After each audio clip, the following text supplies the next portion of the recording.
रात के अंधेरे में एक गांव से शहर जाने वाली पगडंडी थी जो घने जंगल से होकर गुजरती थी। गांव के लोग उसे सन्नाटे वाली पगडंडी कहते थे क्योंकि वहां हमेशा एक अजीब सा सन्नाटा रहता था।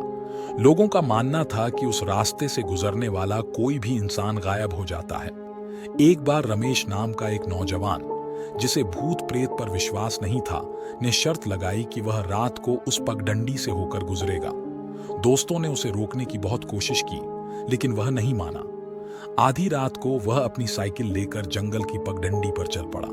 चारों ओर घना अंधेरा और डरावनी खामोशी थी। साइकिल चलाते चलाते अचानक उसकी साइकिल की चेन उतर गई। जैसे ही वह उसे ठीक करने के लिए रुका, उसने देखा कि आसपास अजीब अजीब परछाइयां चल रही हैं। तभी पीछे से किसी ने उसका नाम लिया, रमेश। डरते डरते उसने पीछे मुड़कर देखा तो एक अजली महिला सफेद साड़ी में खड़ी थी। उसकी आंखें जल रही थीं और उसने रमेश को अपनी ओर बुलाया। रमेश का दिल जोर जोर से धड़कने लगा। उसने साइकिल को छोड़कर भागने की कोशिश की, लेकिन उसके पैर जमीन से चिपक गए। महिला ने धीरे धीरे उसकी ओर बढ़ते हुए कहा, मुझे मेरे बच्चे को ढूंढ कर दो, वह यहीं कहीं है।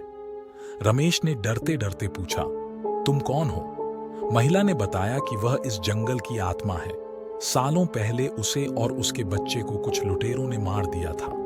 उसका बच्चा अब तक इस जंगल में भटक रहा है। अगर रमेश ने उसकी मदद नहीं की तो वह उसे भी मार डालेगी। रमेश ने हिम्मत जुटाकर महिला से पूछा, तुम्हारा बच्चा कहाँ है? महिला ने एक पेड़ की ओर इशारा किया। रमेश पेड़ के पास गया, जहां एक छोटी सी खोपड़ी पड़ी थी। जैसे ही उसने खोपड़ी उठाई और महिला को दी, वह महिला मुस्कुराई और बोली, अब मैं आजाद हूं, धन्यवाद। अगले ही पल वह हवा में गायब हो गई।